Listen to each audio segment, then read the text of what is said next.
Welcome everybody to Age of Radio Mercury. Turbo, you made it on time. I did. I'm so excited. I don't know how, but I did. I was also too. If you didn't make it, it wasn't like that. It's like just come into the show. It doesn't matter. We don't know half the time. Everybody, welcome to Age of Radio Mercury. My name is Jeremy Quintanilla, the co-founder of Age of Radio and the host of Age of Radio Mercury, your home for podcasting and other pop culture news. And it is the last Friday of the month. So you know what that means. That means as long as everything goes as planned, Danielle will be coming in here. I should probably keep an eye on the message one. She's not in Messenger. I don't know where I should be keeping an eye. Maybe on my text messages. But Danielle will be coming in, and we will be continuing our journey through EVA foam, randomly talking about things that I care about and cosplay people care about. Everyone else in the world, I'm not sure. But we're working on other foam segments. But before we do that, let's see how our co-hosts are doing. We have, as always, my main co-host, creator Trey. Trey, how are you, sir? How has your week been? My week's been incredible, actually. I got a new microphone, as you guys can see and hopefully hear. And I built an app. You built the whole app? Yeah, I built an app. I built a... it's funny because it's going to relate to something that you're going to talk about later. I built an app. I'm calling it Scriptate. I'm going to have to save up some money so that I can get it published on the App Store.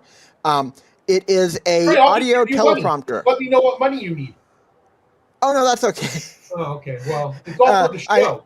You can talk about it on the show, play with it on the show. The money and the app. It's an audio thing, so it uses Apple Intelligence to turn your script into cues. So like on public speaking, when you take those classes, they often suggest you write your speeches down as like cues for the lines. Mm-hmm. And it'll read those cues for you, and you can go back and forth between them and record them as many times as you need to. So Trey, it'll read them to you. Did you make this? Did you code it did you vibe code this? Did you use AI to code it? Was it a mixture of vibe coding and AI coding? It was vibe coding completely. I used Codex the entire way through. Did you enjoy it? Was it good? It was really fun. And it's just the kind of, so it depends on the project size. On the larger projects, it's going to be a lot harder to do just vibe code, but it works. Did it work because of the fact that, is it easier? Oh, did I mess it all up, Thermo, by changing? No, you're good. I can rotate it. Hang on. Well, I want to see what happens when I move it back. Yeah, that's perfect. We're good. I don't know what I might do this every once in a while. I might do this. I don't know. I'm testing a bunch of stuff out to see what happens. I also got a teleprompter, but I'll talk about that in a second because I don't know how much of an S show this is going to be today with me trying to use the teleprompter to read everything because the screen's now really tiny. Anyway, point is, so Trey, let me ask you a question. Being hard of seeing, was it easier to maybe code? Because you've done other coding where you've actually banged out the full code, right? Oh yeah. So it's less a thing of me being able to code. It's more a thing of the documentation. If I try to read documentation, it takes me forever. Correct. So I'm not gonna say that you shouldn't code, but it takes me a long time. So this was a lot simpler and easier. Yeah, absolutely. Well, I'm excited to see what you made and to talk more about AI. And I'd love to learn more about your TikTok experience about your headphones. But we'll talk about that maybe at another time because you've been going hard on the TikTok show. Is that true? I have, yeah. All right, we'll talk about that maybe a little bit later or in another episode. I want to get over to Thermo because Thermo was able to join us today. Thermo, how was your week? And do you have anything exciting going on and coming up? My week was very busy. I work in information security, and there's a lot going on right now. And I am working on my costume from the Arcane for the WonderCon Masquerade because Jinx and I were officially accepted. So I'm going to be audio mixing next week. I'm even taking a day off work next week to work and hopefully get 90% done with the outfit so that I don't have to feel as rushed building the stage prop. Yeah, so tell me a little bit. So you guys are going to go, so we're going to WonderCon too. Myself and Dustin are coming to WonderCon. And we're going to run and gun the entire show. We bought a whole new device to run the stream through a different device. We also bought a stupid backpack for Dustin to wear so he looks more ridiculous. It's heavy, so he needs to have a little backpack. I know. Well, because he's not only going to be holding like how we're going to do the camera, he's also going to be holding the cellular bonder that we have, which I forgot the name of it. Are you going to carry a pineapple? Are you running around with a pineapple? Yeah, I would love to run around with a pineapple. No. Do you know what I mean? What a pineapple is? A pineapple is like, it's like a series of like radio and Wi-Fi and all kinds of like signal transponders. Kind of it is. Technically we are, because we're going to try to do at least up to 5 cellular signals to the. I wish I love this device and I can't remember the name of it. But anyway, I bet it's a pineapple. We're gonna call the cellular bonder a pineapple now. Okay, so but anyways, we're gonna do that, and then it's gonna go into a different connection that's gonna run an HDMI out to the iPhone, because we're gonna test it to see if we can do the whole thing with the iPhone. So I'm not sure exactly what's gonna happen, but we're gonna be able to record and we're gonna live stream you guys up on stage. So that's gonna be really cool. That's wild. I don't know if I know that they're pretty strict on like video and stuff in the costume contest. So be careful how you do that. I think you can just like, I don't think you can have any lights on and you can't have microphones, but I think you could have like a recording, like you can record people performing, because I've seen lots of people on their cell phones, but no flash is allowed. So the question though is, Thermo, are you going to be able to take work off to come to Disneyland with us on Monday? No. Darn it. I'm sorry. Right. I'm going to be off work on Monday. So like I'm going to be off work on Monday, but Jessica, Ann, and I are all driving out together. So like if that happened, we could probably only do like a half day there. But even then I'd have to see if I can budget that, because I budget 6 months in advance. So. Oh, that makes sense. Yeah. I just randomly was like, oh no, we have to get the hotel for so many more people now, because Dustin's going to bring Deb to help out. And then I'm bringing. No, when I said that, I was like, I can't extend anything because everything was booked out. Oh yeah, it was rough. I had to go through my other Hilton thing, but I got it at the Hilton that's right there. We ended up switching hotels to the Portofino because there's only 6 of us now. We were able to get one. So the Portofino's right in front of the Sheraton that the Hilton's connected to. Oh, so nice. We'll be around the corner from each other now. Nice. It's going to be awesome. So guys, if you are interested in these types of things, make sure that you check out WonderCon, which is actually owned by the same company that owns San Diego Comic-Con, from my understanding. And so if you're interested in that, so I guess Thermo, since I have you on here real quick for like 2-minute spiel, what's the difference between San Diego Comic-Con and WonderCon? So WonderCon is a lot smaller event. It's more cosplay focused, more intimate. There's a lot more, like there aren't as many panels, but the rooms are bigger that the panels are presented in. So the likelihood of you having to wait out in line is a lot lower. It's also more intimate to meet celebrities with. Like you can approach their table a lot easier. And it is known as the cosplay photo and video convention. You go outside. A lot of people I've seen not even enter the exhibitor hall because they spent all day long networking with people outside. It's really relaxed, very chill. San Diego is 6 blocks of chaos. It's 250,000 people, and it's every neurodivergent's worst nightmare. It sounds horrible. I said it's amazing, but it sounds.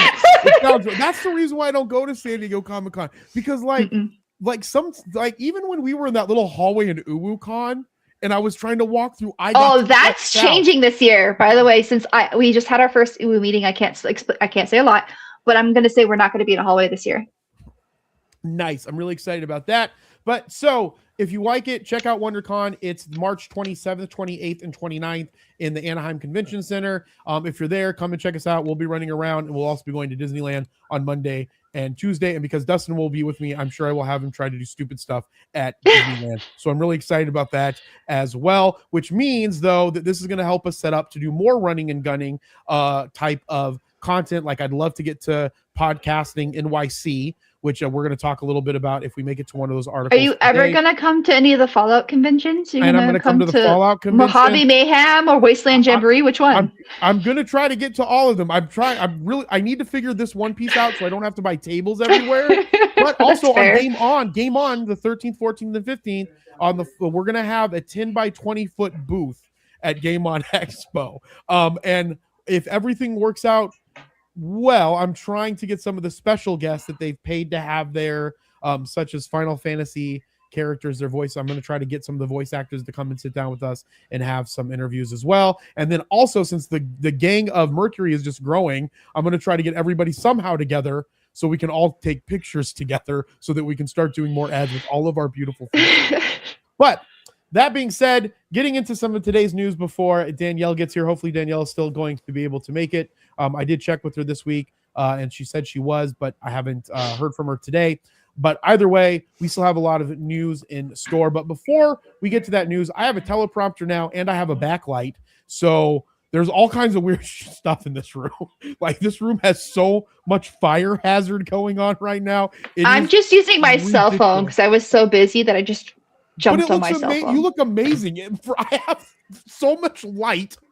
There's light behind me. I have this microphone, which Joey told me I wasn't even using when we started, so I switched over to it. I have a light over here. I have a teleprompter that's on this device that can weigh the camera well enough because it slides on the front of the camera, and this thing is like suspended in air, being held on by the camera lens. So there's so many horrible things happening right now. But what it should be able to do is when I read articles, I can now look right at the camera to read the articles and then go to everybody. So we're going to see how this works. But I did want to bring AI Slop back because I found some funny AI Slop, and then we're going to go into advertisements, and then we're going to go and talk about some news.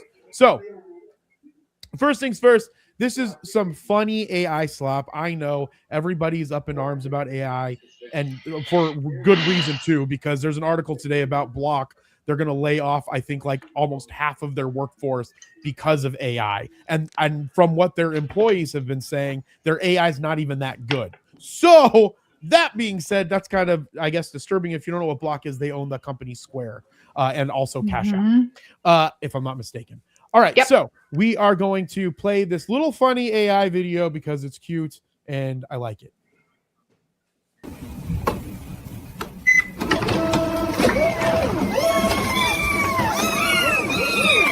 Oh my gosh. I'm sorry. We already have enough cats in the world. If that many came out of a printer, that is chaos. Yeah, but that would be so cool if you could just think about how cool it would be if you could just it's like a 3D printer of actual life. Of cats. Like of cats in this case. Hold on, let me see if I can play it again. So cute, though. But this is a cute use of AI. All right, so my question, though, is for anybody who wants to answer this, I don't care who. Do you think we'll ever get to a point where duplicating life will be to this extent in some future? we can't even fix our own bodies. Like, how are we going to duplicate life? We just figured out how to glue bones together without nails. We just did that. We can do that now? Do we heat them together? How does that work? No, China created an adhesive that sets faster and works longer and better than nails and plates. Oh, did you see their Trey and or Thermo? Did you see their China's like robots that what's the word I'm looking for? When they brought the German chancellor, it was like part of the introduction ceremony to the German chancellor, and the robot. But if those were real, they're destroying every other country in AI and in robots. So most of the robotics that you're going to see online, and they've even said they hire a lot of cosplayers that are really good at doing movements. Because a person came out in one of the Chinese social media and she's like, actually, I was an actor at an expo pretending to be a robot for a whole weekend. And people really thought it was a robot. That is crazy. Mm-hmm. I really do want a robot. Trey, did you see the Chinese AI, the robots stuff? I did not see that news. You should go check it out. I don't have a clip. It's pretty crazy though. Like if that one is real and not an actor, whoa. Yeah, if that one's real and those aren't actors, their robots are really good. Which brings me to the more important part about that though, is LG at I think it was what was the last like robot they did a robotics fair. I don't know where they were at, but it's like a robot that can do all of your laundry and like do chores around the house. That I'm saving up as much money as I possibly can so that I have that when we come is what when it comes out. Trey, would you use something like that, and would you let Grandma use that? If I could get Grandma to use that, and if it actually worked, it would be in use. I'm not a huge I'm not great at housekeeping. My grandma's very good at housekeeping. I try to help her out as best I can. She works her butt off. So if that was something that helped. Trey, did you become hard of seeing when you moved in with Grandma so you could get out of doing Housework. Wow. He's been Jeremy. exposed. Wow. I'm just messing with you. I'm just messing. I know. But then we should make that a running joke with Grandma and see how she feels about that. Because she got mad at me because I was going to try to fly you down for pictures. Because I want to poster us all over billboards. Wait, does that mean I have to go on Sunday at Game On? Does that mean I have to show up now? No, it's not for that. I'm going to do it for a specific event where we're all coming together to do pictures. Because Okay. We were just driving down the street and we just saw us up on an electronic billboard. And we're like, oh my God, it's us. Right. That's the benefit. That's the only, there's benefits of having, there's a certain amount of money that it's just kind of like, okay, look, I can afford stuff. I'm happy. Then the rest of it, let's do just fun stuff with it. Try to make it where our friends can also get money. I don't know. That's the way I feel about it. And our friends having money is also my segue into Joey. So Joey is going to be at Arizona Comics and Art Festival this Saturday. I was supposed to be there. It's at the Shrine Auditorium, but he made this video to let everybody know about what is going on and how they can support the Geek Collective and our new comic, I Need Your Skin. Everybody, if you're looking for something to do this weekend, head on over to the Phoenix Shrine Auditorium. I'm going to be there at the Arizona Comic Book Art Festival with I Need Your Skin. All issues are all freshly printed, and we're going to have these on the table. And so head on over and check it out. We'll see you guys. All right, so if you have nothing to do this weekend, or if you want to break plans that you have this weekend, head on over to the Shrine Auditorium. If you guys don't know what a Shrine Auditorium, Shriners is a branch off division of the Freemasons group that do a lot of children's volunteer work, if I'm not mistaken. Last time we were there, they tried to recruit me into the Freemasons so that I could then become a Shriner. So that's cool. But the Shriner Auditorium is nice. They have a really nice setup there. Age of Radio was supposed to be there, but unfortunately I didn't have something on my calendar when I agreed to do the Arizona Comics and Arts Festival. So I'm not able to do it. And that is why Joey's going to go there by himself. So there's no show from it, but Joey will have fun. But if you're here, head on down to the Shriners Auditorium. Thermo, have you ever been to the Shriners Auditorium? Shrine Auditorium, I guess. Don't know if I have. I'm not sure. I bet if I saw a picture of it, I could tell you whether or not I have or not. The Shriners are famous for parades. They have a little car, and then the Shriner, I think they have the little hats that come up like this, like Sufi hats almost that are I may have been to the auditorium then because I've lived in Arizona my whole life. I'm sure at some point I've been there. I'm sure you've at least seen it. Trey, do you have a bunch of Freemasons up there in Montana? I feel like that there would be at least a couple lodges, or an Elks lodge. You haven't made one yet? Is that what you said? I haven't met one, not made one. I have not met one. All right. Moving into just some quick ads here. We do have a sponsor of the show, Merlin. It's the smartest way to track your crypto. Look at this little banner that I made Dustin make for us. He's going to make this for all other kinds of stuff that we have going on. He doesn't know that yet, but he is.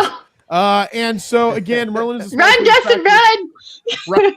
So Merlin Pro is here. Merlin is free for 30 days for all users. Experience the full power of Merlin with advanced exit strategy builder, advanced charting, drawing tools, technical indicators. You can get the most out of Merlin Pro, and you can get it for 30 days for free. And the great thing about Merlin Pro is we're all about making sure that people they exit the market on the way up so that they can take advantage of profits that they've made in cryptocurrency. You can do the same thing with stocks as well, but Merlin is specifically about cryptocurrency. So if you go to one of these, I'm not going to go to Trump. I don't even know why that's on this demo.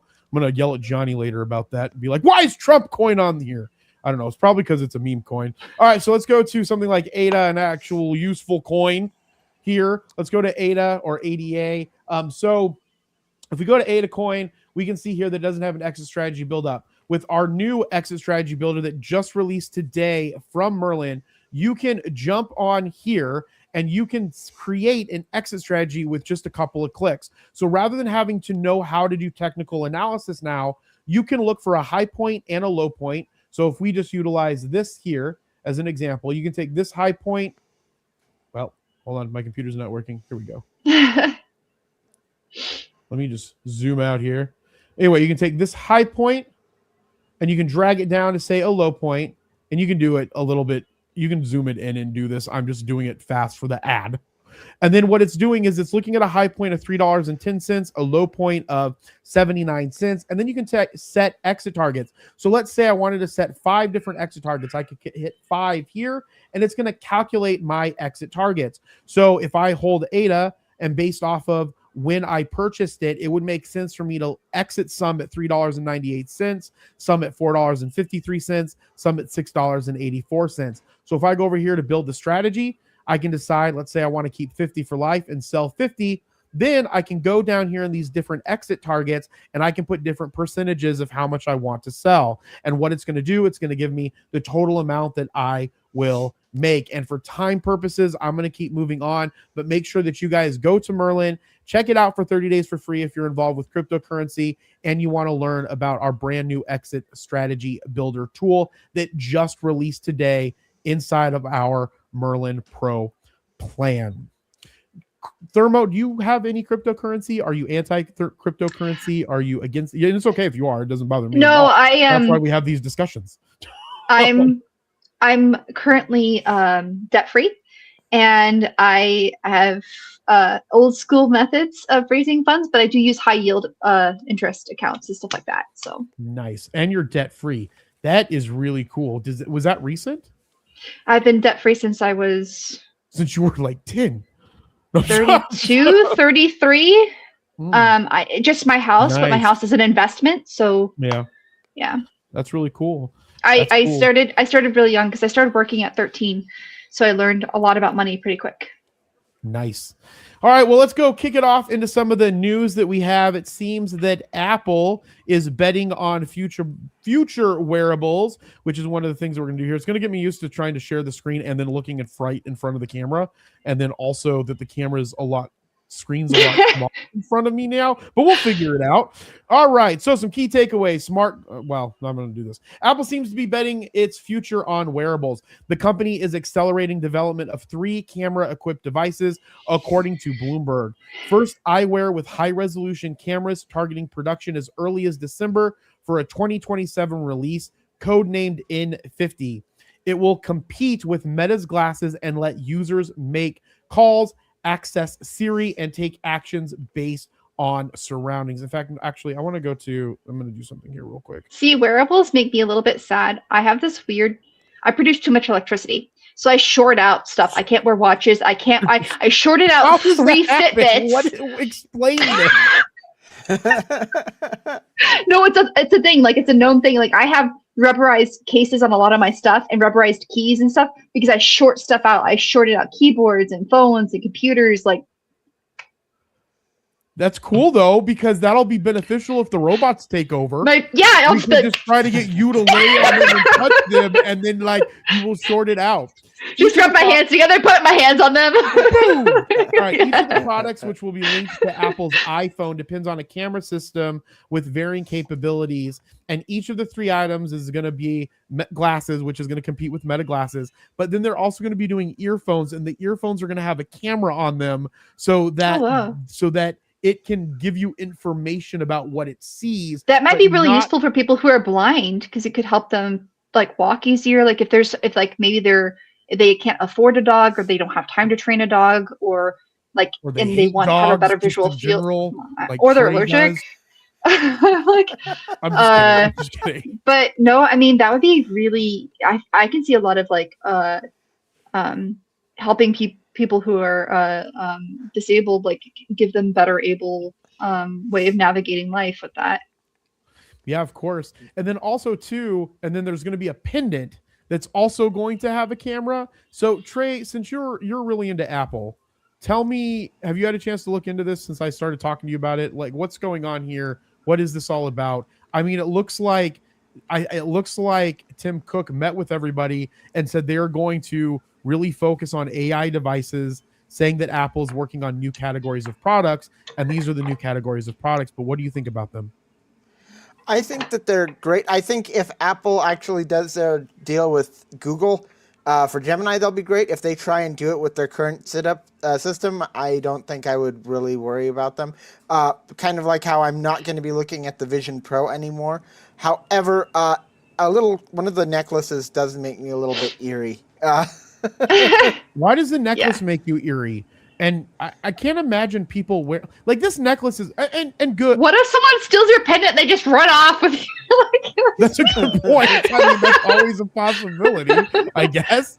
Or the clasp breaks and then you don't know where it is and you have to like find it and you just like yeah, so Apple is having a really hard time catching up with AI. And so they recently bought QAI, which frustrates me because QAI is what I was going to call our AI whenever we got around to that. So we're really behind in AI over at QAI because we don't even have any AI. But Apple's also behind in AI, and they recently bought QAI to help with the catch up, and they're trying to work with Gemini. So Trey, do you think that they'll be able to catch up? I think that this is going to be an Intel type deal, or there was another company that they did this with, where they kind of used them for a while and learned as much as they could from, and then just kind of made something better. Hence the Intel to the M2. So I think that I don't think that they themselves are going to keep up or catch up, at least in the next, I'm going to say 5 years. But with Gemini's help, they should be on par, I think. Yeah. Do you think that they'll then just utilize Gemini's models to then make their own AI, or do you think how is this going to look in the future for Apple? Do you think? I think that they're going to see how the model works, see what Google put into it. Hopefully, there's some sort of a deal there. They might not be able to do that because models aren't like open source software.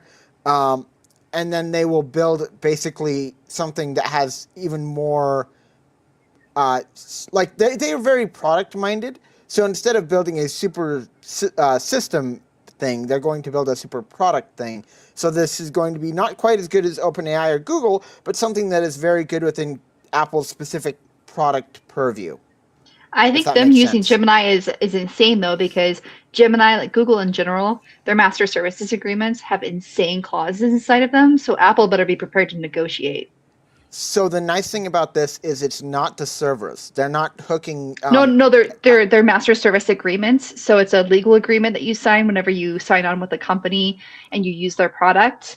So Gemini has very insane terms and conditions, and they do more when you have an enterprise org like Apple, the size it is. When they come in, there's a special agreement they have to sign. So Apple's going to have to negotiate if they have any hope of creating what you're talking about. Yeah, you're probably right. Which they probably will be able to, because this isn't like me and you.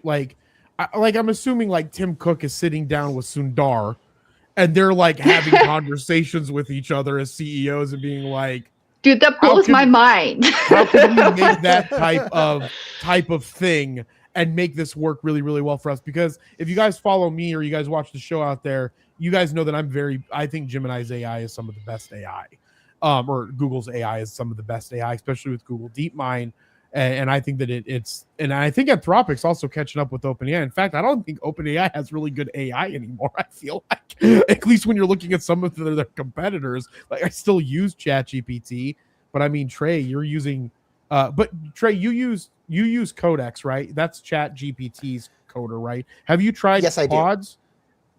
I do. And this is literally just a thing of I can't afford to pay for every service out there. Oh, that's right, because you have to have 9,000 subscriptions to do anything anymore.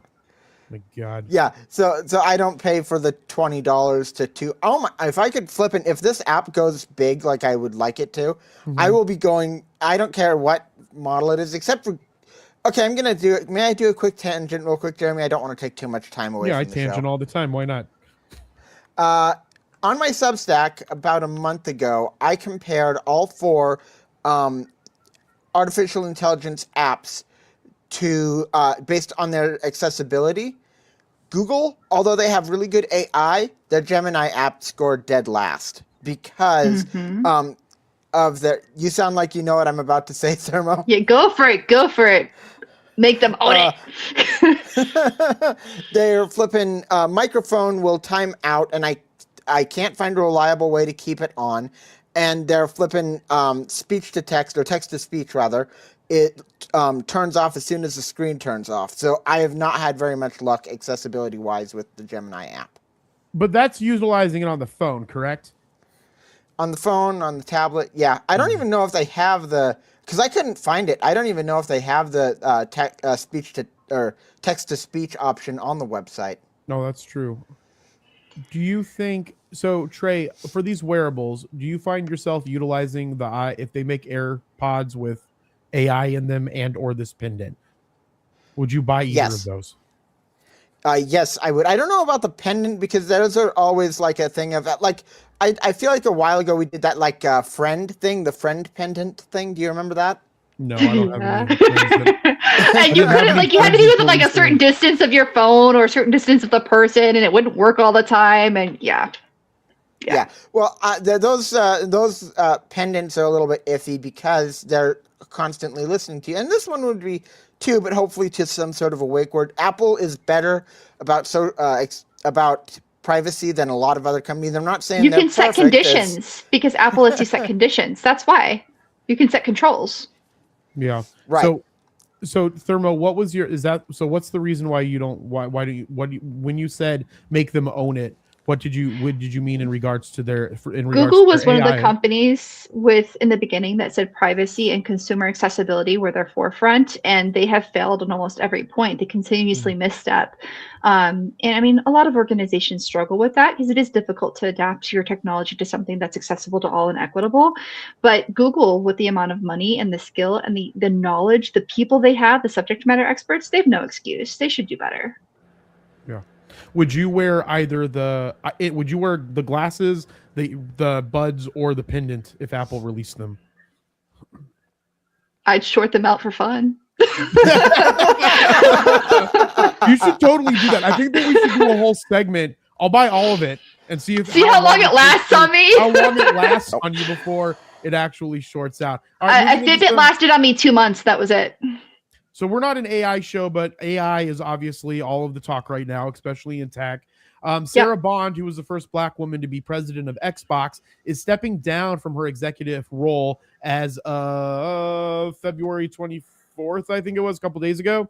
As Xbox, Bond served as president for nearly 2.5 years. Throughout her time at the company, she led teams through unprecedented times, from the pandemic to technological transformation. Particularly, this included charting strategic direction and operational execution for the Microsoft-owned gaming platforms. A big part of Bond's strategy was evolving Xbox past the traditional gaming platform. She also oversaw cross-functional teams across engineering, product development, marketing, and more, according to her LinkedIn. So now, while I think Sarah, I guess my first question that I want to talk about before we get into who took over and why this is related to AI and the possibilities of how AI will impact some of this, is that Xbox under her leadership was really trying to move it where you could play Xbox on any screen. Which is so nice. The screen was the thing that was the most important, which is interesting because I have, I bought a new television after Danielle moved out. She took our older television.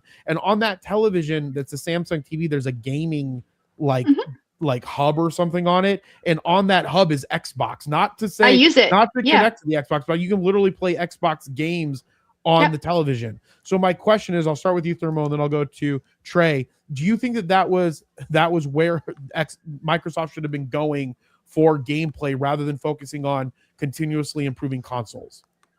Yeah, I think it is because it's accessible, right? It's all about accessibility. Most people can't afford a console. By creating Game Pass and the app that's available on pretty much any device that you own, you've essentially created and opened the world to have more consumers, more equity. People can play wherever they want to. They can play with friends from across the world. You could play on an airplane. You could play in the middle of a convention. You could play at home from your PC, from your, like you said, from your TV, from your mobile device. It basically set them up to where they were guaranteed subscribers for eternity, so long as someone had an electrical device and they were interested in the games they were offering. Right. Which, Trey, what are your thoughts? So I'm going to push back against that. So, good. Jeremy, you know that I have a PlayStation Portal, right? Correct. I do have my PlayStation Portal. Yes. Can you hear me? I can't have hear one. me. I got one. I can hear you. Fantastic. Can you not hear me? Okay. No, I can hear you. Everybody's being heard. We're back on. When something happened, I don't know. I have one new other device that I need to buy, and I think everything will be perfect. Okay. So I got my PlayStation Portal. My brother gave it to me because on the hill where my in the part of town where my family lives, there is not very good Wi-Fi. The highest Wi-Fi you can get is 25 megabits a second. So while the internet thing is great for accessibility, it's not going to serve as many people as you might hope it would. And so I think that it's better for them to have good hardware. And again, it's the subscription trap. As soon as you stop paying that subscription, you do not have the access to that stuff, and that stuff can pile up. Honestly, if you pay, I don't know how much is it for a month for Xbox Online. There's like 3 tiers, depends on what you choose. So it starts at, I think, at like 10 something and goes up to 32. And that's separate from Xbox Game Pass. No, that is Game Pass. Like, it's all included. Oh, I was under the impression that online was a separate subscription. No, because I pay for it. So I have Game Pass. It includes everything for $32 a month. I get everything. I get access to the Game Pass games. I get access to mobile, to PC, to TV, everything. Oh, so I was, and is that Ultimate, or is there a subscription above that? Ultimate's the highest subscription. Yeah, Ultimate's the highest.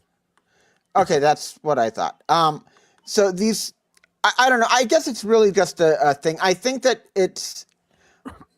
they need to have a toe in making sure that their hardware works, especially because they've failed with hardware. But I guess that's what I was getting. Well, yeah, but that makes sense. Actually, like, still having hardware, why can't they do both? Microsoft is huge. Like, do both. I think it needs to be a both thing. And I think that what was happening was they were not continuing with the hardware. But I agree with both of you. To Thermo's point, if I wasn't able to afford a console, but I have my cell phone or I have a smart TV, but my family, that's the most that my family could afford with the internet, I would still be able to play Xbox stuff with my friends. Because they played it for years before you have to buy it. Like, you could play the mid-level of the Game Pass for years before meeting a console cost. Correct. And so my point is, I think that's the benefit part. But to Trey's point also, if you don't have, say, the internet or anything, you still would want to play video. Like, you can still maybe play the video games, because if I'm not mistaken, you can still play them without internet. Most of them, you just lose a lot of features, right? Yeah, is that true? I don't know. I've never. They still. I mean, if you buy a CD, like, that's the one thing that is the one downside I have to say is they are going almost exclusively where you have to download it from like a QR code. I still think that for accessibility, you should be able to like order a CD or a disc for people that want to use that on their console and have hardware, like have a physical copy they can own instead of the digital copy for people who are in zones where internet accessibility might be more tenuous. Yeah, no, absolutely. No, I think you're both 100% right in both areas. But real quick, before we go to our foam talk segment, because Danielle is in the house, which we'll bring her up in a minute, I do want to touch a little bit on who they brought in to the fold with Sarah leaving.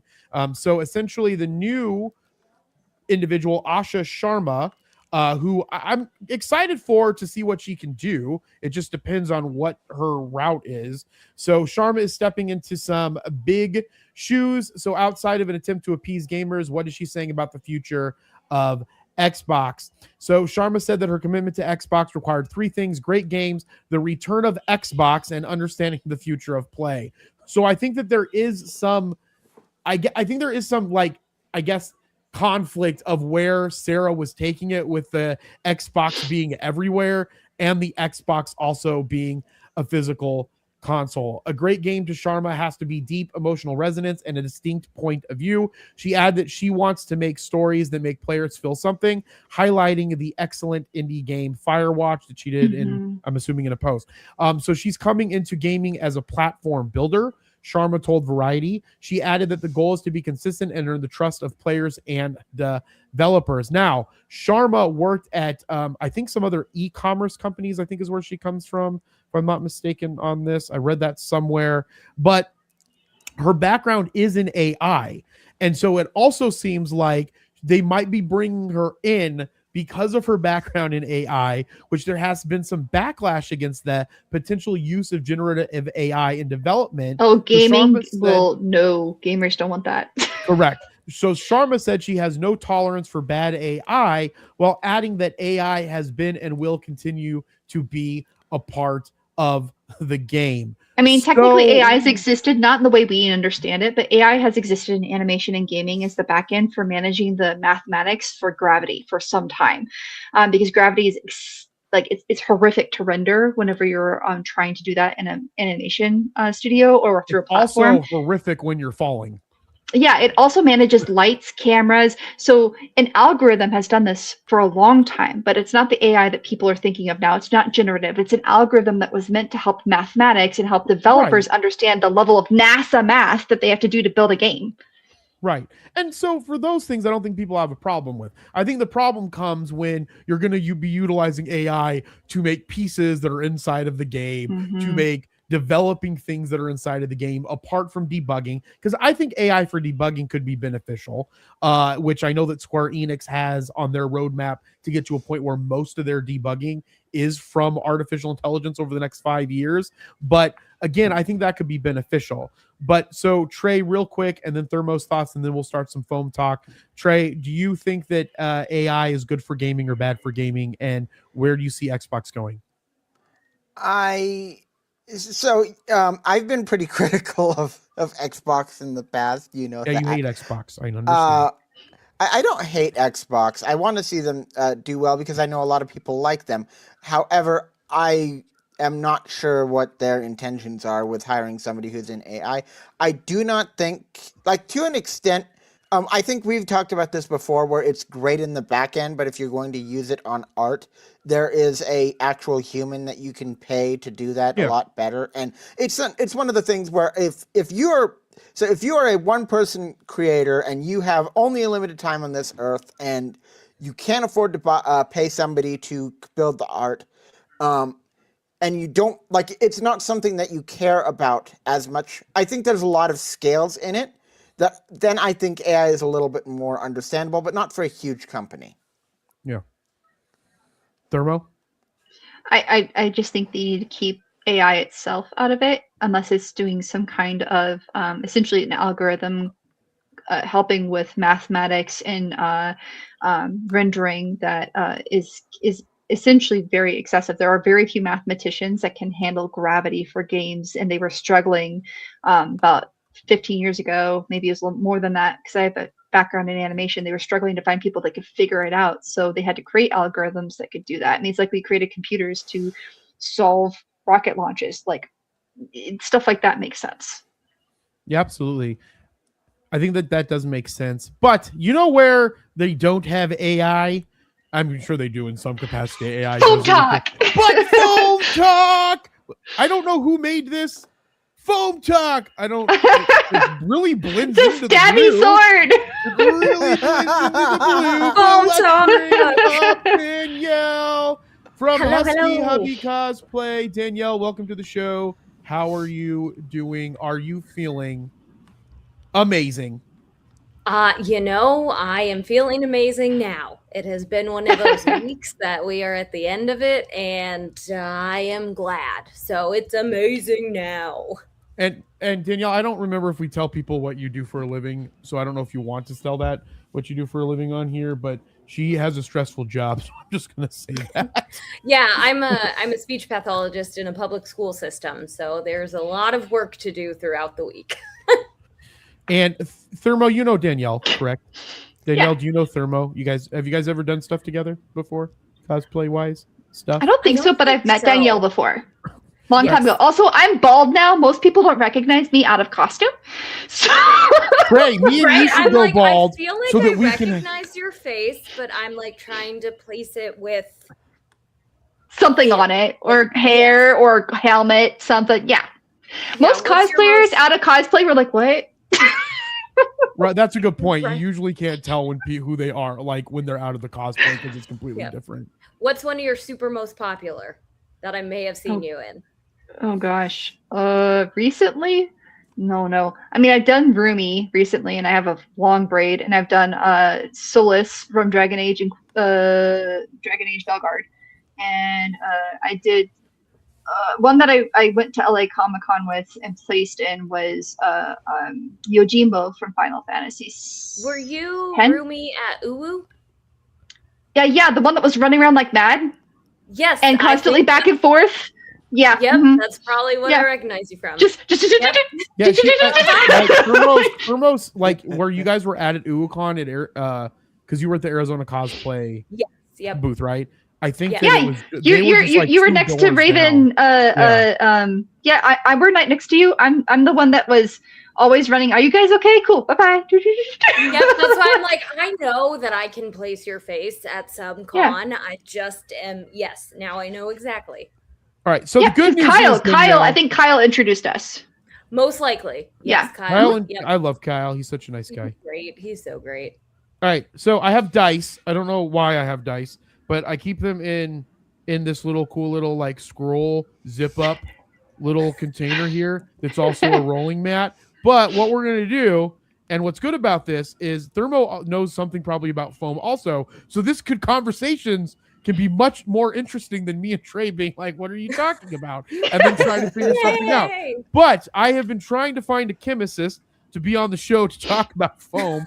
I want to have the most boring conversation about foam ever. So I'm not sure if I'm going to try to find an entertaining. You want to talk about off-gassing? Is that what we're talking about? We're What is talking that? about like what happens when you heat foam and it off-gasses and you can kill animals? Oh, no. No, I don't want to he talk about wants killing to animals. know the chemical compositions. Oh, and okay. what it Okay. is of the foam. Importantly, I want Which to leads to the off-gassing. Okay. more importantly, what I want to have is I want to have a chemist who's a regular on the show that then we can also utilize when we're live at events to do chemical experiments that were like stupid shit that we're talking. Because I'm assuming any chemist knows how to do like chemist stuff for kids, right? We would just do those I know things. how to do some chemistry science experiments for kids, but they're like the fun ones I do during therapy. So See, that's what I'm talking about. So we're gonna set up a whole chemist show. We're gonna have more and more booths. It's gonna be great. But what we're gonna do is we're gonna continue our journey through EVA foam. And I got two. Is that who I think it is? Wait, is that? I don't know. It is. Beverly? It is her. It's a oh gosh, what's her name? Ah, why am I forgetting her name right now? I know that cosplayer. I've met her in person. Yes, thank you. yes, Beverly Downen. Yes, Downen Studios. Yes, that is amazing. She's awesome. Oh, hold on, I got hit amazing. This way, if we had more people. I was like, why am I forgetting her name? Okay, so I'm gonna use a percentile dice. I don't know why. That's gonna be what is it? 1 through 10. So I need a percentile dice and a 10. Yeah. What are you doing to us? I'm gonna randomly. I'm gonna pick a page. find pages and have you guys talk about whatever the page lands on. All right, so we got 78. All right. It'd be funny if it's just a picture of someone's butt. Right. Well, then we'll talk about butts, I guess. Then we're gonna talk about, but all right, 78. Proper It talks about this stuff called quick cure adhesive. So Danielle, Cyanoacrylate? It looks I have like no idea. it looks like CA glue. There was some epoxy in there. all right, so Danielle, take us away on quick cure adhesive, and then we will kick it to Thermo for commentary.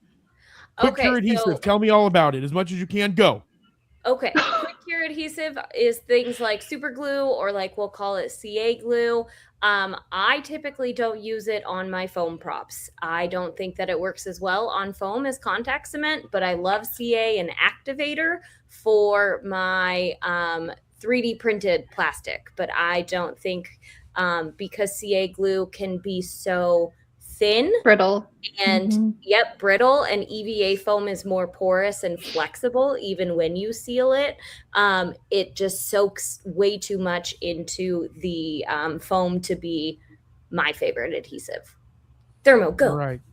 Yeah, So I agree. Thermal, I use go. contact cement, but I will use super glue for like accoutrements or little designs that I know are not going to flex at all to create more rigidity, like places on my shins where I need it to be very strict and stable and not flex as much. I'll put it there, or like places where I want it to be a little bit stronger because it's going to probably get hit a lot more. I'll use contact cement and super glue kind of around the edges to help stabilize it more. Or if I've like sculpted some foam clay on it and I know it's going to fit fine around it, where it flexes, I'll use contact cement. Where it's not going to flex and it's just like a big bulky part, I'll use super glue. Aisha says, "Are you guys talking to me or just gossiping with each other?"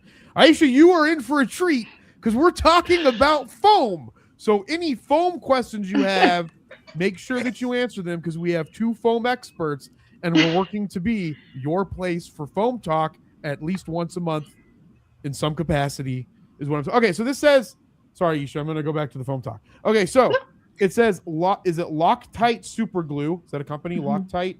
Yes. Loctite, It says that the best ones are Loctite Super Glue, Loctite Epoxy, Instant Mix 5-minute, Gorilla Super Glue, and the Bob Smith Industries line of something I can't pronounce called cyanoacrylate. Cyanoacetate. Yep, that's CA glue.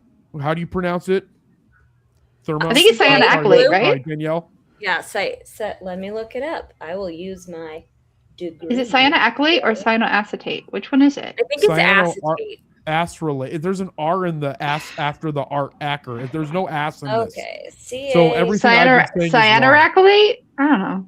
Cyanoacrylate. Probably, yeah. I think it is cyanoacrylate. Yep. Cyanoacrylate. Trey, make a banner for this. I'm just joking, Trey. Poor Trey looks so excited about this conversation. Okay, one more thing, and then we're going to move on from cyanoacrylate. Yep. Accelerants speed up the bonding process for cyanoacrylate glue and can even add strength into your seams. They are available as a spray or as a liquid with a small applicator tip for more precision. What does that mean? So that means I will show you. Yes, we have all. She has it. I do. I'm working on stuff for Game On. So this is your CA glue. That's why it says CA glue. Literally says it on there, CA glue. Yep.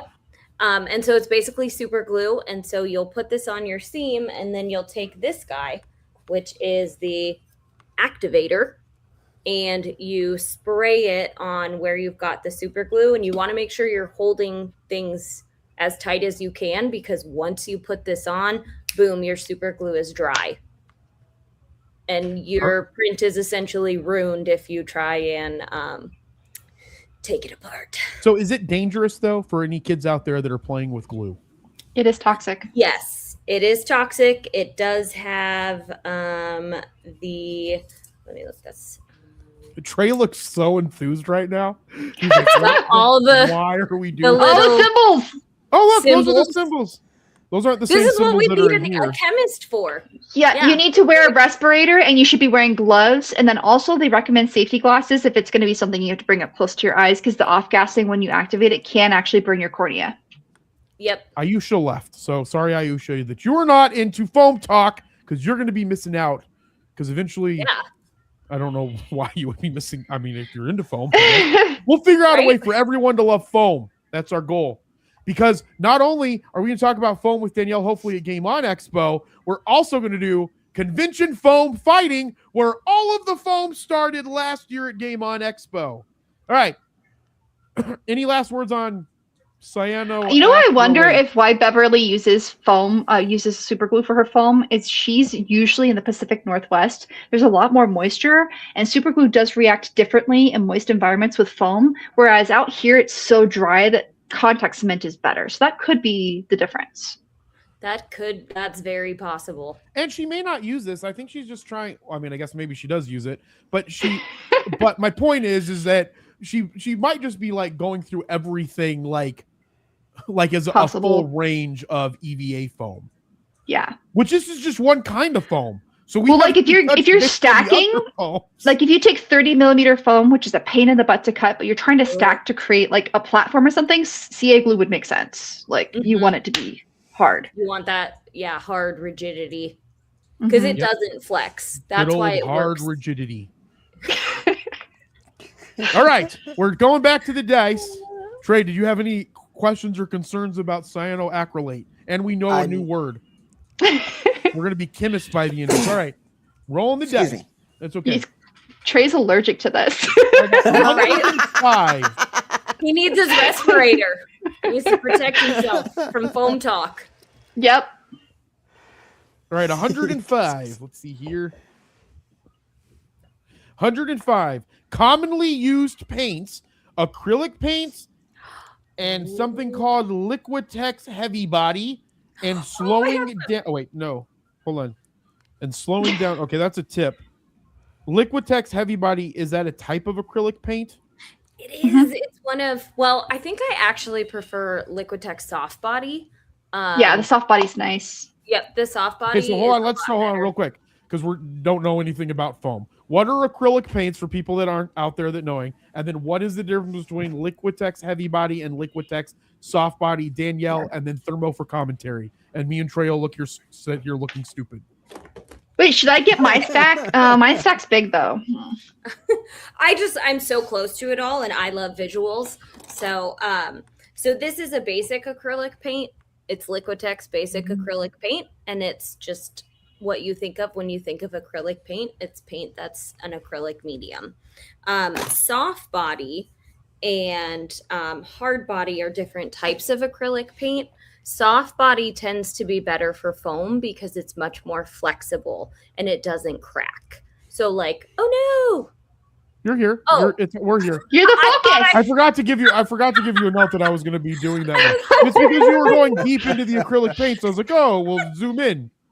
Yeah. Okay. So soft body acrylic will flex, whereas like a regular paint or the cheaper acrylic paints don't flex, so they'll do more flaking. And so if you're putting your paint over foam, and foam that's going to be a lot more mobile, you want that to be able to flex.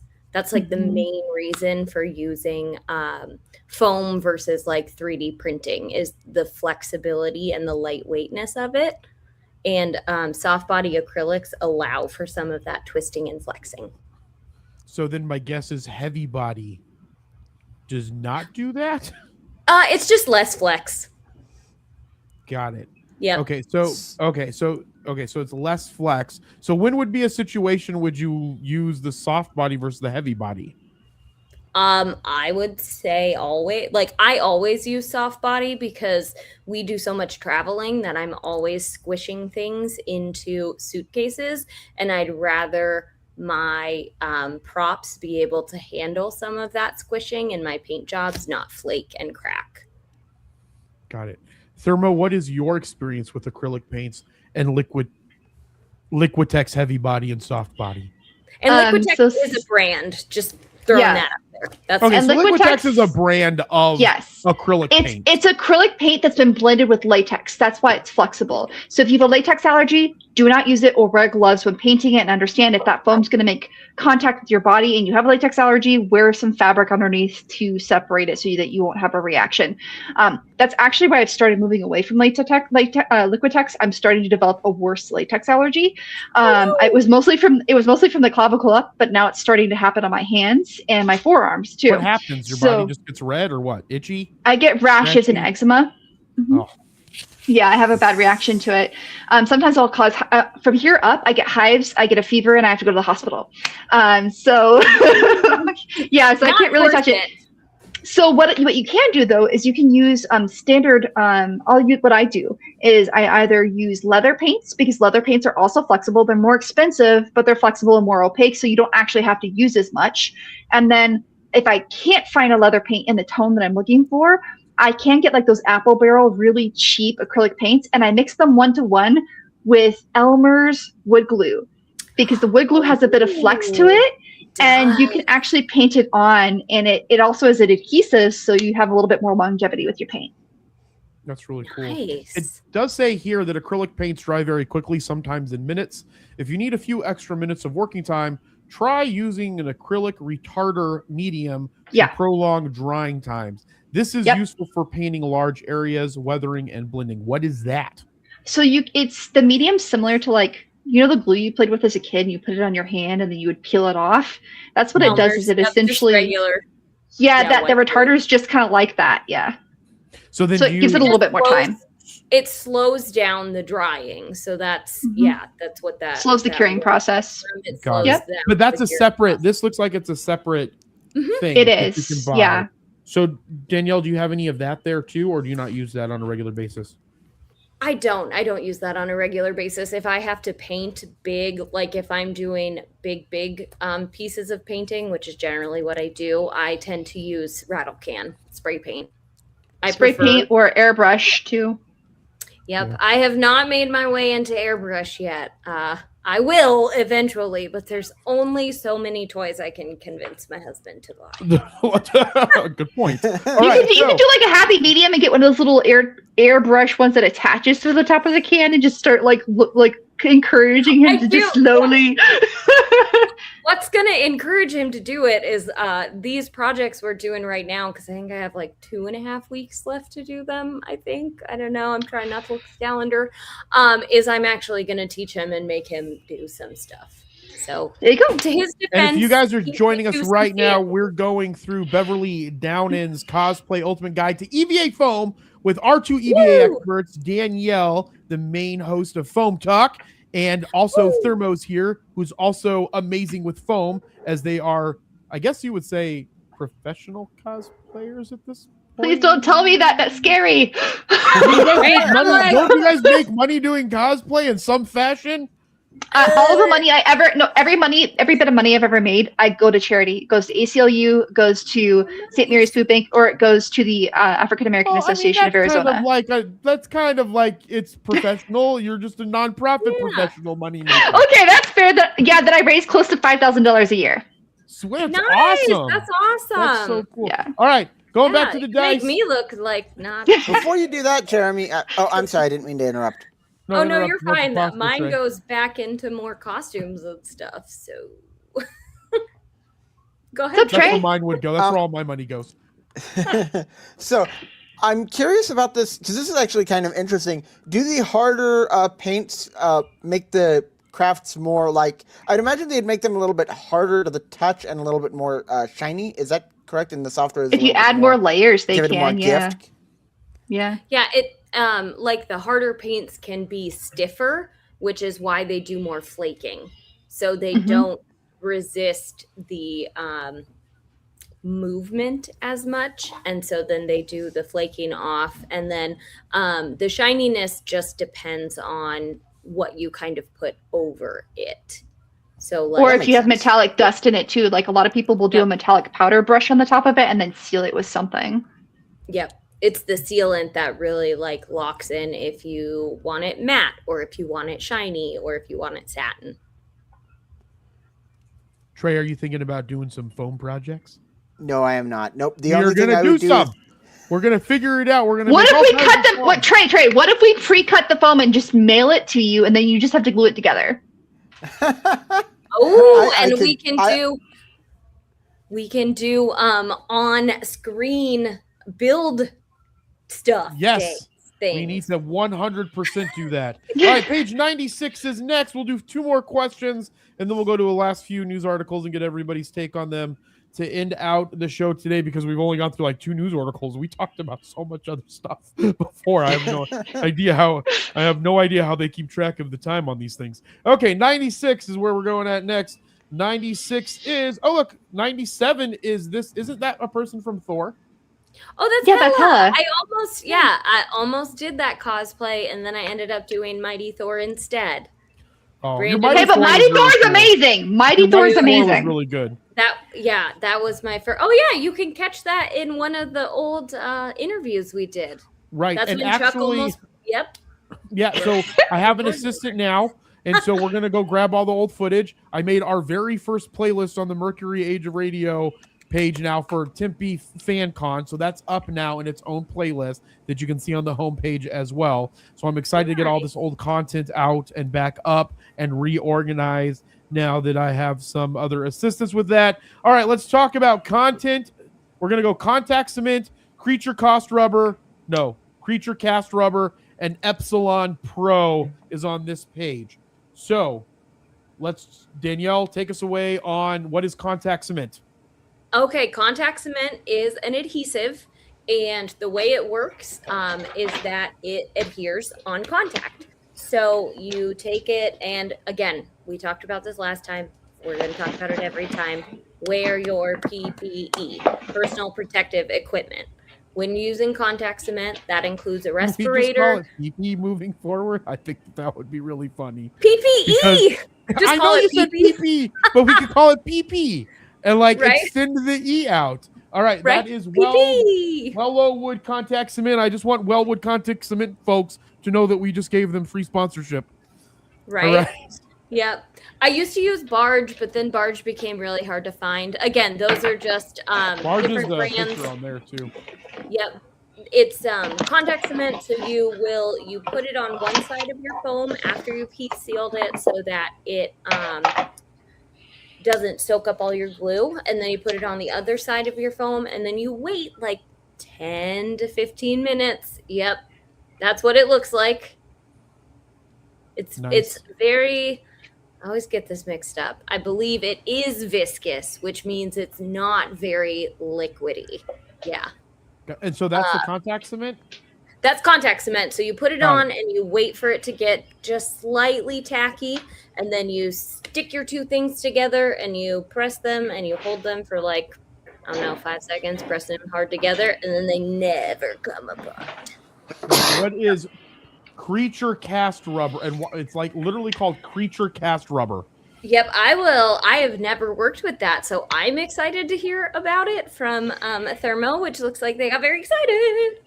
So Okay, creature cast Thermo. rubber is like a liquid, so it's essentially the same. It behaves just like liquid latex. You can paint it on, you can airbrush it on. It's like the plasti dip that you use in a spray can, but it has a longer drying time. It's a little bit easier to manipulate, and it's a lot more opaque. So you usually only need maybe 1 or 2 coats, and it fills gaps. So if you've got heavy seams or anything, it fills those in kind of like foam clay does. So you don't have to do all the pre-work and sanding. It covers all of that for you. Do you have some of it? But it's so is the brand Creature Cast, or is It is that called Creature Cast. It's the siliconized rubber. okay? So there's brands that then make Creature Cast rubber. Mhm. This is crazy, Trey. Did you know there was Creature this many Cast, I think, is chemicals actually involved? local to Arizona. It was. I don't know if it moved, but it started in Arizona because I picked it up from like an office just down the road a couple of years ago. Oh wait, so Creature Cast is the brand. Liquid neoprene rubber. Yeah, siliconized rubber is what they call it. It's a nickname. Wait, Yeah. hold on, I'm still confused. So Creature Cast is the brand, or that's the type? Brand. It's the brand. Oh, okay. Are there other brands that make Creature Cast rubber?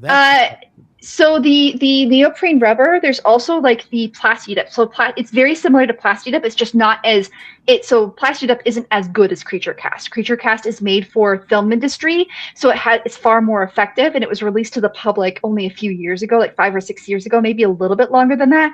But plasti dip's been in the automotive industry for a long time. Creature Cast was just released, just like some of the more recent makeup silicone putties that you can apply to your face. The film studios realized, hey, we can make more money if we gave this to the public. So let's start creating ways for them to buy more stuff. Go capitalism. Uh-huh. All right, Epsilon Pro is a 2-part epoxy product from Smooth On that is self-leveling and extremely durable after several thin coats. What is Epsilon Pro? Have you used it before? Because I have. Okay, I have not. So again, I am plasti dip all the way. Yeah, Epsilon Pro is similar. It's like so Uracoat was the precursor to Epsilon Pro. Uracoat was essentially like a 2-part. It feels like a completely clear. It's completely clear, translucent rubber that you pour on. So it's like self-leveling resin. If you want something harder, you pour it on. Okay. You rotocast it a little bit, right, to get it to level out, and then you let it dry. That's the same thing for this here. It is a little bit more difficult to work with. It's harder to get a very clean edge. It can absolutely leave like little drips and drops, kind of like one of those cakes that has a little frosting down the sides. It's just dripping, melting down. But it is so durable. You can flex it, you can bend it, you can do whatever you want, and whatever's underneath it will not come off. That is awesome. All right. So I was going to do one more page, but I'm looking at the time here and I do want to hit some more articles. But real quick. So, Danielle, as I saw a post on your Instagram that you had made some weapons, but they were 3D weapons. Is that Yes. Is that an old Yes. Instagram post? Is that a new Instagram post? Is that what's going that on one right now? That one just came out today. They are right. Yeah. So these ones Fresh are, out the 3D oven. Yes, they are. So we're doing Blade and Magic, and so this is Blade's 3D printed sword, and then Oh, the that's handle. so cool. So Yay. the question is, as you go more into 3D printing, will you slowly move away from EVA foam? The answer to that is no. I still love EVA foam for like the armor pieces. So, I mean, I am doing Magic has really big pauldrons that have really like a ton of spikes. So I did 3D print those because trying to get, I'm going to call them organic shapes like spikes is very difficult to do out of foam. And so just for ease and my sanity, I 3D printed those because I also found a 3D printed file that had already rendered them and done all that. But I am going to make like the rest of like her chest plate and things out of EVA foam. And I'm going to do Brandon's blade chest plate out of EVA foam and probably his leg pads and his knee pads, just because it's so much more lightweight. And Brandon being the husky hubby that he is, like that much plastic on him would not be comfortable. So we're still, I'm still foaming it up. But Thermo sounds like they've got some really great, they might be our new expert in foam talk. I've been cosplaying for over a decade. So, and I started with foam and I've done 3D printing, but I realized that like, I don't like how 3D prints kind of put too much pressure and they're so hard. So I've gone back to foam recently. Plus, oh my gosh, it's so much lighter. I would rather wear a bunch of leather and then have more foam armor on top of the leather than have a bunch of leather and 3D printed, because I did that once and it was way too much weight. Oof. Yeah, like 3D prints are heavy. Mm-hmm. Yeah. They're not when you take them off the board, but when you by the time you've sanded them and painted them and sealed them and then added the attachments, they're like another 1 or 2 pounds heavier.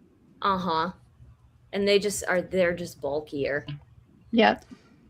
All right. Well, thanks everybody for coming to Foam Talk. We're gonna get back into some more of the news. And the goal of Foam Talk is that we're all experts of foam in some capacity, and we're gonna keep learning as much as we possibly can about foam until for some reason either kills us or something happens. I have no idea. All right, so this is we need the chemist so they can tell us how much. That's what it was originally for. What? The exposure, the chemical exposure. That's what we were going to ask them, how much life we have left if we keep breathing in all this stuff. Yeah, there's those questions. There's experiments. There's learning about other types of foam. There's also now learning about chemicals, because there's so many chemicals that go into, like, there's the foam chemical aspect, but we learned about all kinds of chemicals in this episode, right? It was just mainly chemicals that we talked about for like the last 20 minutes. All right, so CEO Jack Dorsey announced Thursday that the company will make drastic cuts as intelligence tools create a new way to work. He also warned that other companies could make similar changes soon. Dorsey shared his note to employees in a post on X. He wrote that Block, the company behind Square and Cash App, is reducing its headcount to 6,000 people from roughly 10,000 people. That leaves more than 4,000 workers being laid off or asked to enter consultation. Dorsey noted the move had nothing to do with the company's financial health. In fact, he said gross profit and the customer's base are growing.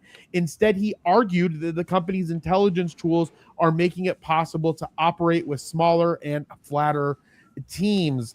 Block is effectively betting AI can replace nearly half of its workforce, even though survey after survey has shown that most executives say that significant productivity gains from their AI investments have yet to materialize. So, Trey, we are going to start with you, then we'll go to Thermo, and then we will go to Danielle. So, Trey, what are your thoughts on Block getting rid of so many people and moving towards artificial intelligence? I give it 2 months. And the whole I give company's it- going to go under?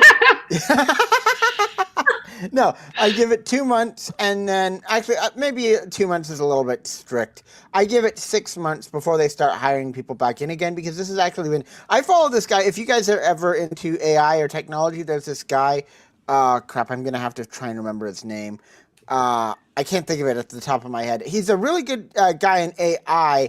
And he always talks about these companies that have been making these cuts, and this has been happening off and on for the last 2 years. And these companies go, "Oh, the AI is so great now. We can have our staff." And then a couple months later, they just they don't even make a big stink. They just go, "Yeah, we were wrong." Yeah, absolutely, Trey. It could actually happen. But before we comment on that, Trey, William from the Creators Outlet podcast said that we could also talk about beer foam. So that is another type of foam that we have to talk I'm ready. I will bring a Guinness. I'm freaking ready. You will bring. We'll all have I don't drink, and Trey doesn't drink, so we'll have to find. We'll have. Okay, so you want me to bring a beer flight for all of us? I'll bring a beer flight for all of us. Yeah, you can have all of ours. I'm not a beer person, so. Look, I'm Irish and Scottish, and I am owning my heritage, and I love bitter drinks. Bitter drinks make me happy. Bitter drinks do make me There you happy. I'm not go. gonna lie. All right, Trey. So I agree with you. I think that they're gonna have to come to. I think that they're gonna find. Well, I mean, I don't know. Jack Dorsey's made so many bad decisions in his life. He's always failed upwards. I mean, look at X. Or Twitter, but I mean, he did get a really big win with Square. I know that there's still a lot of problems with Square, and obviously there's still Cash App. I don't know. I don't use Cash App, so I don't know much about that.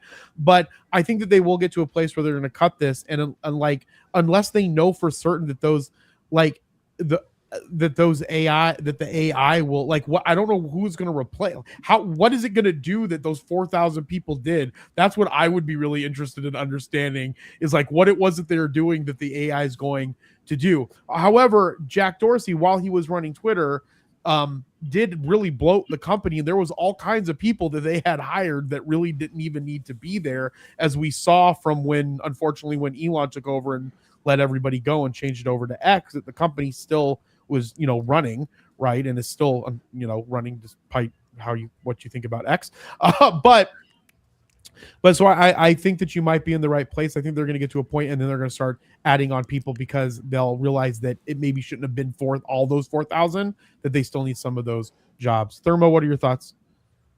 2, AI should never replace a person or take their job from them. And this is a SOX violation waiting to happen. I hope they get fined. How's it a SOX? Now, if you don't know what SOX is, it's Sarbanes-Oxley Act. I know what SOX is, but I don't know enough about it to how that would result in a fine. Can you explain? Essentially, you have to have human capital present tracking all of your processes. Losing 4,000 people sounds like a lot of processes and standard operating procedures are about to get tanked. I kind of think that this is going to be them sacking a lot of their junior developers and their security people, because they probably think that the AI can... Security typically does your audit. I am aware. I'm not saying that they're doing is good, but I'm not saying anything like for sure, but that's my guess, is I'm going to see a lot of, and I'm curious, maybe I'm wrong. You're more into the security end of it than I am. I'm more into the developer end. I can see them doing it to developers, which is sad, because developers are needed too. Mm-hmm. Yeah. And you can't become a senior unless you become a junior, and juniors. Right. Yeah. Right, we're gonna have a bunch of just senior developers that have jobs, and no one else is gonna be able to become a developer. Trey needs to get hired. Get Trey. right, exactly. Because that was one of the things that I was thinking about too. Thinking about my businesses, and sometimes when we're hiring salespeople, you want to go out the gate and hire good salespeople, but then at some point you also have to put a policy in place that maybe you bring on junior salespeople to get them to be good salespeople, right? Because how does anybody learn anything unless they're already at the senior level? You know what I mean? And then you can absolutely build from within, and build that loyalty, and build like that piece of human capital where it's like, okay, maybe I could take my skills somewhere else, but you helped me form those skills from the ground up. So I'm going to stay here, and I'm going to keep doing well for this company. Right. And I think that's a lot of what's going to get lost as things shift in and out and back and forth with AI. Jessica's in the house. She says hello. I don't know. She said she had errands to do. That's why she couldn't join the show and talk about foam. She's non-foam. I don't know. She's non-FOMO, I guess. Is that what we would call that? She's no-mo, no FOMO. No FOMO. No FOMO. No FOMO. FOMO is what our new word is. FOMO. No FOMO. Danielle, No so what are FOMO. your any more thoughts on Jack Dorsey and laying off people at Block?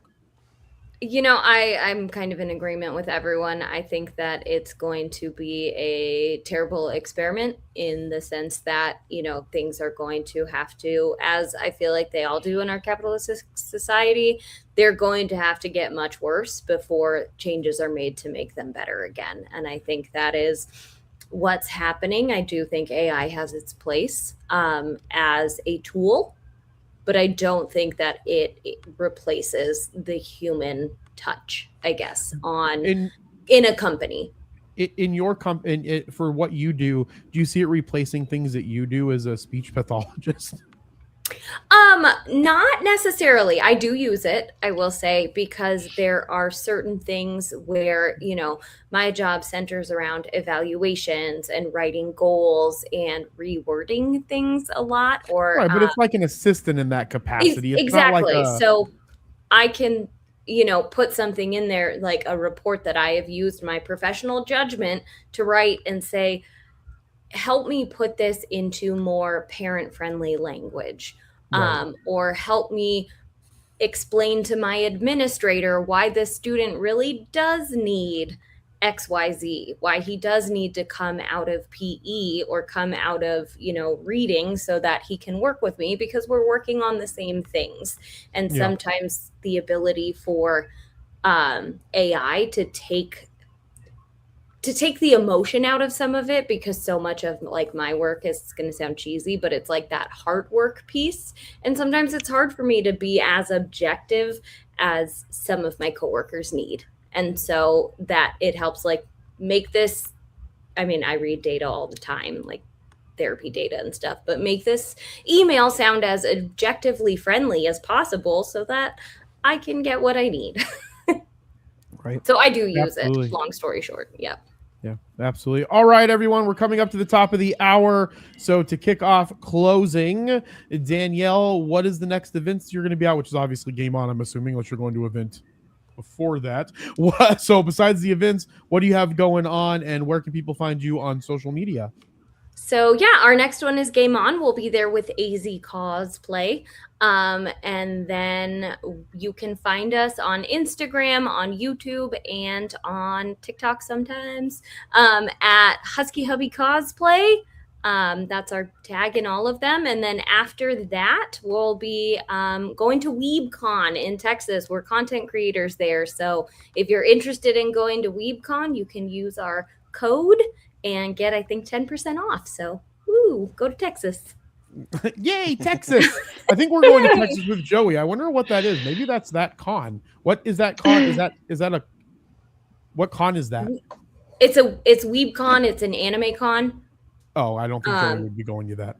Okay. And then we're going to, it's not Dallas Fan Expo. Oh no. In April, or end of April, we're going to Level Up as content creators, but that's in Vegas.